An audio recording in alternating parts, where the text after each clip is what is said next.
Hello everyone, welcome to the YouTube channel of RAO'S Academy for Competitive Exams. This is me Varun Pradhan presenting you the daily news review.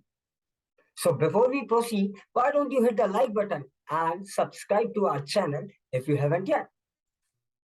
Well, friends, in previous video I asked you a question which was consider the following statement regarding the Attorney General of India.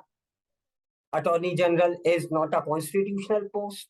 2, he is appointed by the president. 3, his term is 5 years from date of his entering into the office. So which of the above statement is correct? One is absolutely incorrect as it is a constitutional post. Second, he is appointed by the president. Absolutely right. 2 is the right answer. And third, his term is 5 years from the date of entering into his office. It is again absolutely incorrect as he holds his office in the pleasure of president, and therefore the right answer to this question is option C, only 2 is correct. Okay, so let's proceed and see what is there in the news. So every year on September 14, Rashtriya Hindi Divas is celebrated in India, which is also known as National Hindi Day, to commemorate the adoption of Hindi written in Devanagari script by Constituent Assembly on September 14th as the country's official language. An article was inserted into our constitution called Article 343, which talked about the official languages of our country. Initially, English was also made an official language of our country. There were 2 official languages. And English was made official language only for first 15 years. ऐसे भी provision किए गए कि धीरे धीरे हिंदी को इतना ज्यादा प्रमोट किया जाए कि इंग्लिश का यूज अपने आप फेज आउट हो जाए. लेकिन साउथ इंडिया में जो नॉन हिंदी स्पीकिंग लोग थे उनने काफी विरोध वगैरह किया और फिर हमारे देश की पार्लियामेंट ने ऑफिशियल लैंग्वेजेस एक्ट 1963 को इनेक्ट किया और इंग्लिश और हिंदी दोनों लैंग्वेजेस को ऑफिशियल लैंग्वेज की तरह रखा. तो ये एक आर्टिकल आप बड़े अच्छे से याद रखिएगा, आर्टिकल 344 और 351 जो लैंग्वेजेस से डील करते हैं, और एक शेड्यूल भी आपको याद रखना होगा, that is schedule 8th, which talks about 22 official languages of our country. Let us quickly see what is there in these articles. Article 343 says the official language of union shall be Hindi in Devanagari script. The form of numeral to be used for official purpose shall be international form of Indian numerals. All right. And Article 351 talks about the Directive for Development of Hindi language, that it shall be the duty of the state to promote the spread of Hindi language and to develop it so that it may serve as medium of expression for all elements of composite culture of India and to secure its enrichment by assimilating without interfering with its genius. ठीक है, तो एक बड़ी महत्वपूर्ण बात यहाँ पर ये है कि Hindi is the official language of the union of India, not the national language of India. ठीक है, ये बात बहुत अच्छे से याद रखना क्योंकि ये बड़ा ही मिसकॉन्सेप्शन है कि हिंदी नेशनल लैंग्वेज है. We don't have any national language of this country. ठीक है, in the 8th schedule there are total 22 languages recognized as official language which are given on your screen. You can take a screenshot of them and there is no need to mug them up. सबको याद करने की, रट्टा मारने की कोई आवश्यकता नहीं है. और एक महत्वपूर्ण बात मैं आपको यहाँ पर बताना चाहूंगा, National Hindi Day is 14th of September, but World Hindi Day is celebrated on 10th of January. Please make a note of this fact. World Hindi Day is celebrated on 10th of January क्योंकि 1975 में नागपुर में एक world Hindi conference हुई थी और उसी conference को याद रखने के लिए हर साल 10th of January को वर्ल्ड हिंदी डे मनाया जाता है. तो जब भी आपसे क्वेश्चन हिंदी डे पर पूछा जाए उसे बहुत ध्यान से पढ़िएगा. ऑलराइट, आगे बढ़ते हैं, अगली न्यूज देखते हैं जिसमें हमारे देश के प्रधानमंत्री ने आचार्य विनोबा भावे की जयंती 11 सितंबर के दिन उनको याद किया। और मैंने अपने प्रीवियस लेक्चर में कहा था कि अपने देश के जो इम्पोर्टेंट कॉन्स्टिट्यूशनल पोस्ट पर बैठे हुए लोग हैं, यदि वो किसी के बारे में कोई बात कर रहे हैं, किसी प्लेस के बारे में बात कर रहे हैं, तो बाय डिफॉल्ट वो आपके एग्जाम के लिए इम्पोर्टेंट हो जाती है। तो आइए हम देखते हैं आचार्य विनोबा भावे के कंट्रीब्यूशन के बारे में, जानते हैं उनके पर्सनालिटी के बारे में। So he was an Indian nationalist and social reform leader who is better known for his movements like Bhudan movement and Sarvodaya movement. He was born in a Brahmin family in Garoge village of Bombay. He was a close ally of Mahatma Gandhi, and therefore Vinayak Bhave, which was his original name, was changed to Vinoba Bhave because Mahatma Gandhi used to call him Vinoba Bhave. Cool. He was associated to Mr. Gandhi, and in 1940 he was chosen by him to be the first individual satyagrahi against the British rule.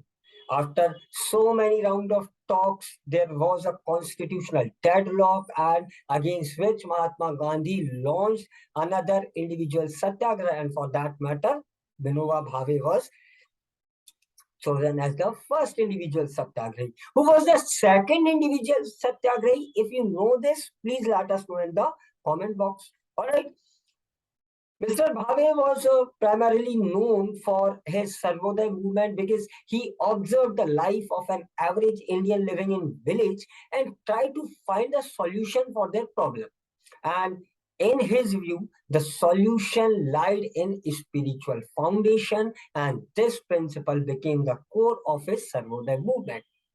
Another important example of his Sarvodaya movement was the Bhudan movement, which is the land gift movement, which he started from Pochampalli in 1951.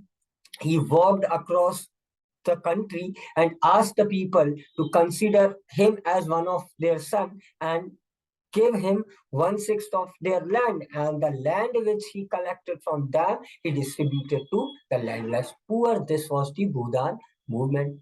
He also campaigned against the slaughtering of cows.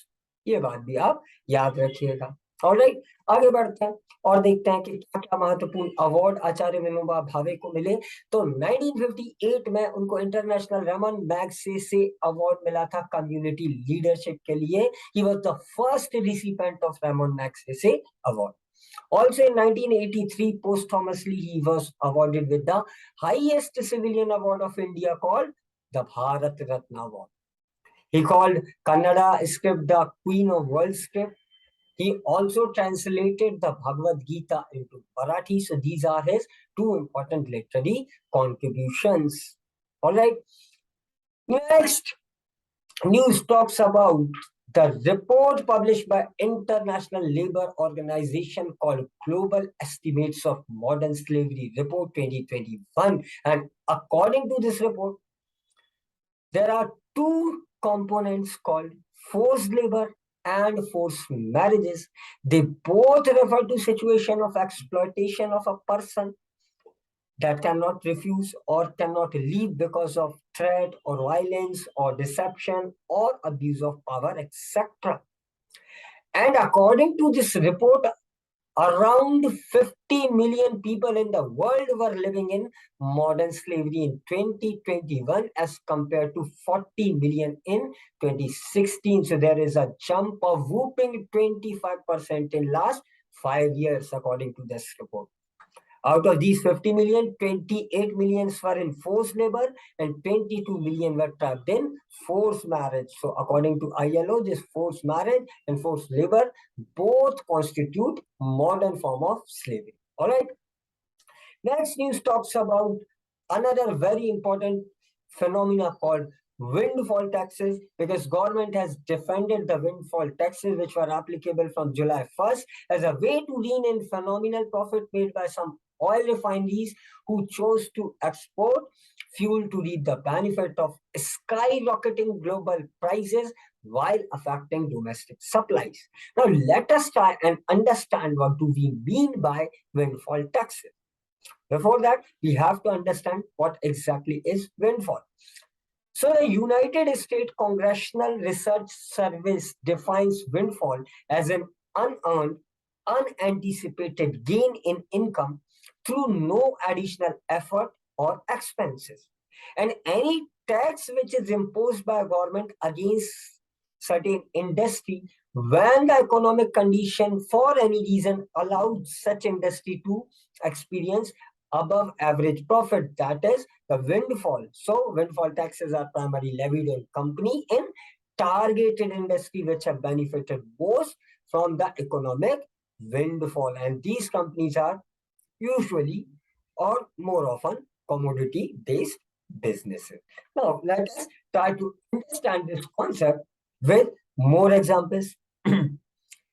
Domestic producers sell crude oil to domestic refineries at international parity prices, and thus these makes windfall gains.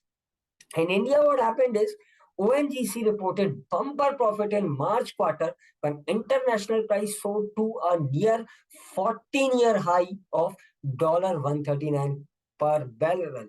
We all know that because of the Russian-Ukraine war, the prices of the crude oil were reaching to sky. And therefore, ONGC earned a lot of profit in this windfall situation. The United Nations Chief Antonio Guterres urged all the government to tax these excessive profits and use that fund to support the most vulnerable group through these difficult times.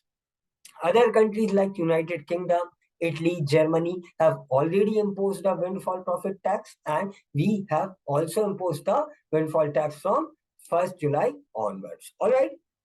Let's move further and see another extremely important news, that is Indore is set to be first city to get digital address system. Indore Smart City Development Limited is signed up a MOU with city-based startup Patta to launch a mobile application for allotting unique digital doorstep number for all the property free of cost. अभी तक जो लंबे चौड़े addresses हम देखते हैं उनको phase out किया जाएगा एक unique digital door step number देके, जिससे किसी भी जगह का आइडेंटिफिकेशन करना और इजी हो जाएगा. द मोबाइल एप्लीकेशन पता which has already been launched focuses on simplifying a long address into digital code and making navigation process a lot simpler, and it is absolutely free of cost. This app will be linked with government services, eKYC in banking sector, emergency services like ambulance, fire, police, and civil services like Indore 311. And again, I am repeating, this will be a free of cost services for citizens. All right. So this is a very, very important news for UPSC as well as MPPSC purpose. So, all right.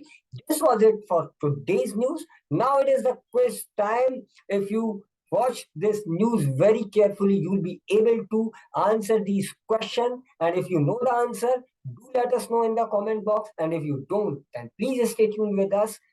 We'll be telling you their solution in the next lecture. So question number 1, which Indian city will be the first to get digital address system? Option A, Bhopal. Option B, New Delhi. Option C, Mumbai. Option D, Indore. Question number 2, which article of the Indian Constitution provides for the official language of the Union? Article 342, Article 343, Article 344, or Article 345. So let us know your answer in the comment box, and I hope you like this video. For more such insightful content, you can join our batches for MPPSC and UPSC Civil Services exam. But hurry up, as we have very limited seats. You can visit to our office. The address is given below in the description. And thank you for watching this video. Follow us on Facebook and Instagram to remain updated from such wonderful facts. Also, subscribe to our channel, RAO'S Academy for Competitive Exam. Share this video with your fellow aspirants. Comment your feedbacks and doubts, if any. We'll try to solve them. And this is it from my side. This is me, Varun Pradhan, signing off for today. Hope to see you soon in the next video. Have a great day.